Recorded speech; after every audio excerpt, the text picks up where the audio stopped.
আসসালামু আলাইকুম, কেমন আছেন আপনারা সবাই? আশা করি ভালো আছেন। আর নতুন আরেকটা ব্লগে আপনাদের সবাইকে স্বাগতম।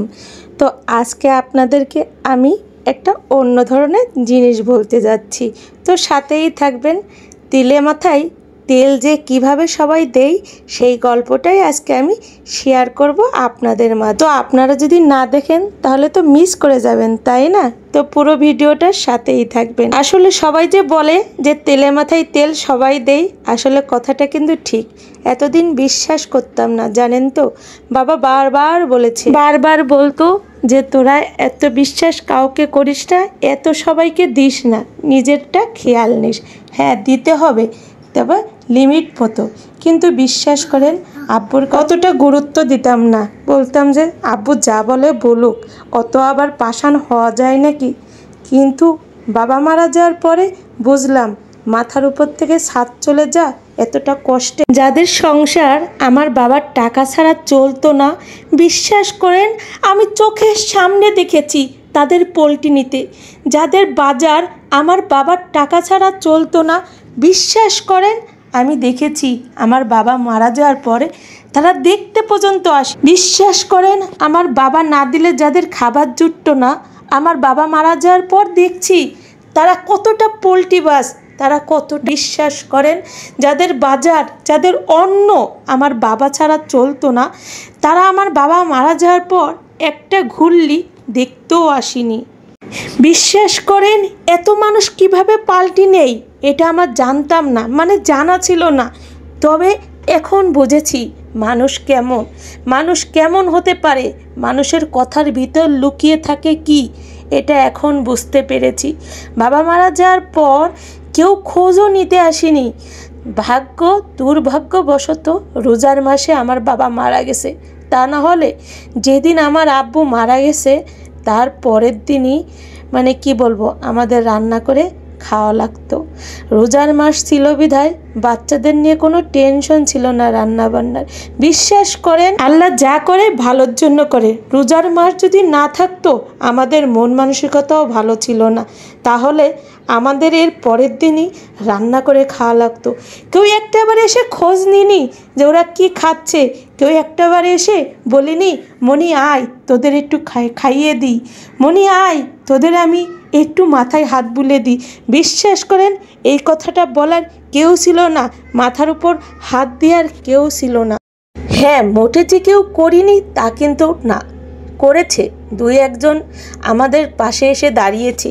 কিন্তু যাদের আমরা এক্সপেক্ট করিনি, যাদের আমরা গোনায় ধরিনি, তারা এসেছে। যারা আমাদের রক্তের না তারা এসেছে। কিন্তু খুবই আশ্চর্যজনক লাগে কোনটা জানেন? যাদের জন্য আমরা সব কিছু দিতাম, নিজের সংসারের কথা ভাবতাম না, তারাই পল্টি নিল। আমার বাবা মারা যাওয়ার পর অনেক কিছু শিখিয়ে দিয়ে গেছে। আমার বাবা মারা যাওয়ার পর এখন আর কারোর জন্য অতটা কষ্ট লাগে না। বিশ্বাস করেন আগে ভাবতাম আহারে, নিজের সংসারের কথা না খুবই কমই ভাবছি। আগে ভাবতাম ওরা কি খাচ্ছে, নিজের স্বামীর কথা কম ভাবতাম, নিজের সন্তানদের কথা কম ভাবতাম যে আহারে ওরা কি খাচ্ছে, ওরা কিভাবে চলবে। বিশ্বাস করেন কতভাবে যে ওদের টাকা দিয়েছি কল্পনার বাহিরে, কতভাবে যে ওদের টেনশন করেছি, কতভাবে যে তাদেরকে ডেকেছি আল্লাহর কাছে তাদের জন্য ডেকেছি, কতভাবে যে টেনশন করেছি যে ওদের একটা উপার্জনের পথ ধরিয়ে দিই। বিশ্বাস করেন আশেপাশের মানুষও চিনেছি। বিপদের সময় যে কেউ পাশে থাকে না এটা তার বাস্তব প্রমাণ। বিশ্বাস করেন কয় ভাই বোন চিৎকার করে কেঁদেছি, কিন্তু মাথায় হাত দেওয়ার মতো একটা মানুষও কাছে পাইনি। নিজের যারা খুব অনেক কাছে, যাদের ভেবেছি যে তারা সবসময় তো যে কোনো বিপদে তাদের কাছে পাবো, তারাও আসেনি। তারা সেই আব্বু মারা যাওয়ার পরে ওদিন এসেছে, তারপরে তাদের আর খোঁজও মেলেনি। তাদের এত ব্যস্ত যে আমরা কি করি তাদের দেখার সময় নেই। তবে আফসোস করি না, মানুষ চিনলাম। তাই আপনাদেরকে বলি যারা তেলা মাথায় তেল দেয় তাদের কাছ থেকে একটু দূরেই থাকবেন। আর এক সময় যখন বাবা বেঁচে ছিল তখন তো আমাদের সুখের শেষ ছিল না। আর আমাদের একটু করার আগে লোকজন এসে জড়ো হয়ে যাইতো। মানে আমাদের তেলা মাথায় তেল দেওয়ার মানুষের অভাব ছিল না। ভাবতাম আমরা কত সুখী, আর আমাদের বিপদে সবাই আসে। বিপদে মানে আমাদের মনে করেন একটু করলেই সবাই আসতো। ভাবতাম দেখো এরা কত ভালো, কিন্তু আসলে ওরা কখনো আমাদের সাহায্য করিনি, কিন্তু এমনি পাশে থাকতো সবসময়ের জন্য। যে কোনো কাজে দৌড়াই চলে আসতো, বলার আগে খোঁজ খবর নিত। হ্যাঁ, তার বাবদে তো ওরা টাকা পেতোই, কারণ আমরা বিনা স্বার্থে কোনো সময় কোনো কিছু করিনি। কেউ যদি এসে খোঁজ খবর নিত তো তাদের যে বাজারও করে দিয়ে আসতাম এরকম। আপনাদেরকে এই কথার মানে কি জানেন? মানে আমার শিক্ষাটা আপনাদের কাছে শেয়ার করি। আর বাবা যখন বেঁচে ছিল তখন বাবার দিকে খেয়াল নিইনি, আশেপাশের মানুষের দিকে খেয়াল নিছি।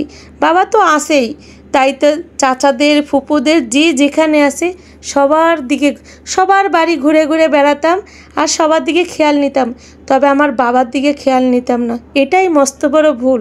সবার বাড়ি যে পরিমাণে টাকা খরচ করেছি, ওই টাকা খরচ করে বাবার সাথে ঘুরতাম, এত মনে একটা শান্তি পেতাম জানেন। বাবাকে নিয়ে খেতে যেতাম, হ্যাঁ অবশ্যই বাবাকে নিয়ে খেয়েছি, বাবাকে নিয়ে ঘুরেছি, তবে বেশি টাকা ওদিকেই ঢেলেছি। তবে ওদিকে না ঢেলে যদি বাবার সাথে ঘুরতাম তাহলে এতটা আফসোস লাগতো না আমাদেরকে। এখন যেমন আফসোস লাগে যে মানুষ কিভাবে পল্টি নেই, আজকে বাবা নেই বলে মনে করছে যে ওরা বড় অসহায়, তাই আমাদের মাথার উপর থেকে হাতটাও নিয়ে নিল এবং খোঁজও নিল না। আরে তোদের কাছে তো কিছুই চাইছিলাম না, শুধু চেয়েছিলাম মাথার উপর একটু হাতটা দে, টাকা পয়সাও চাইনি, চেয়েছিলাম একটু খোঁজ খবর নে তোদের কাছ থেকে, এছাড়া আর কোনো কিছুই চাইনি। তবে তোরা মানুষত্বর পরিচয় দিলি। জানি না আমার কথার মধ্যে যদি কোনো ভুল হয় প্লিজ ক্ষমার দৃষ্টিতে দেখবেন। তবে আমরা কি খাচ্ছি না খাচ্ছি তোদের বাড়ি থেকে দেয়া লাগতো না, তোরা আমাদের বাড়ি এসে রান্না করে আমাদেরকে খাওয়া, আমার বাচ্চাদেরকে খাওয়া। আমাদের যে 10টা বাচ্চা, এই 10টা বাচ্চা কীভাবে না খেয়ে দিন পার করেছে আপনাদেরকে বলে বোঝাতে পারবো না। এখন যখন মনে পড়ে তখন অনেক কষ্ট লাগে। ওদের দিকে আমরা ফিরেও তাকাইনি, শুধু বসে বসে কাঁদছি জানেন। আমাদের যে 10টা বাচ্চা, এই 10টা বাচ্চা না খেয়ে দিন পার করেছে, খিদেতে অনেক সহ্য করেছে, তাও বলিনি যে আম্মু খিদে লেগেছে, কারণ ওরা জানে যে ওদের নানা নেই। এখন ওদের মাদের বলা যাবে না যে খিদে লেগেছে।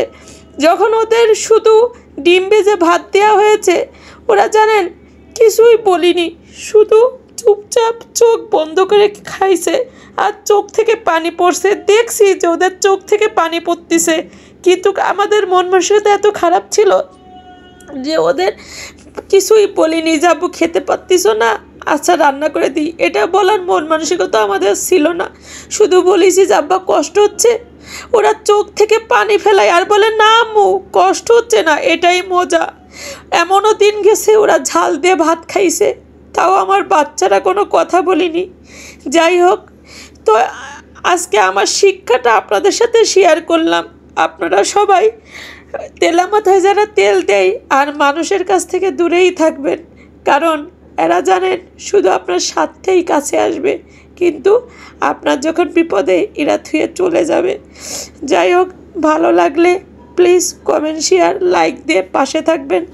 আর আমার কথাই যদি কষ্ট পান ক্ষমার দৃষ্টিতে দেখবেন, আমি একটু আবেগী হয়ে গেলাম। যাই হোক, আমার চরম শিক্ষাটা আপনাদের সাথে শেয়ার করলাম। তাই আপনারা বুঝে শুনে পথ চলুন, আমার মতো যেন ভবিষ্যতে পস্তাতে না